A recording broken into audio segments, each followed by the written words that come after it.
വയനാട്ടിലും യൂത്ത് കോൺഗ്രസ് അവരുടെ തനി നിറം പുറത്തെടുത്തു. ഉരുൾപൊട്ടലുണ്ടായ ഉടനെ ഒരു വിഭാഗം കോൺഗ്രസ് BJP നേതാക്കളും പ്രവർത്തകരും മുഖ്യമന്ത്രിയുടെ ദുരിതാശ്വാസ നിധിയിലേക്ക് ഒരു സഹായം നൽകരുതെന്ന പ്രചരണം അഴിച്ചുവിട്ടു. അതിനെ പല നുണകളും പ്രചരിപ്പിച്ചു. അങ്ങനെ പ്രചരണത്തിന് നേതൃത്വം നൽകിയ യൂത്തന്മാർ തന്നെ സ്വന്തം നിലയിൽ വൻതോതിൽ പണം പിരിച്ചു. വയനാട്ടിൽ പച്ചക്കറി എത്തിക്കാൻ എന്ന പേരിലായിരുന്നു കോഴിക്കോട് ജില്ലയിലെ ചേളന്നൂരിലെ പണപ്പിരിവ്. KSU സംസ്ഥാന സെക്രട്ടറി സനോജ് കുരുവട്ടൂരിന്റെ പേരിലായിരുന്നു പിരിവ്. പിരിച്ച പണം ഉപയോഗിച്ച് പച്ചക്കറി വാങ്ങി വിറ്റു.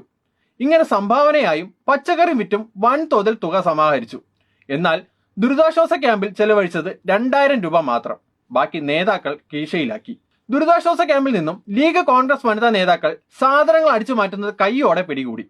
സംഭവം കൈയോടെ പിടിച്ചതോടെ CPM പ്രവർത്തകരാണ് കട്ട് കടത്തുന്നത് എന്ന് കഥയുണ്ടാക്കി പ്രചരിപ്പിച്ചതും ഇക്കൂട്ടരാണ്. ഇവരുടെ ഏക ലക്ഷ്യം ദുരിതാശ്വാസ പുനരധിവാസ പ്രവർത്തനങ്ങൾ അട്ടിമറിക്കുക എന്നത് മാത്രമാണ്. വ്യാജ കാർഡ് ഉപയോഗിച്ച് പ്രസിഡന്റായ ആൾ വ്യാജ പൂപ്പൽ പിടിച്ച ബ്രെഡ് ഉപയോഗിച്ച് നുണ പറഞ്ഞു. മറ്റു ചിലർ കാശടിച്ചു മാറ്റുന്നു.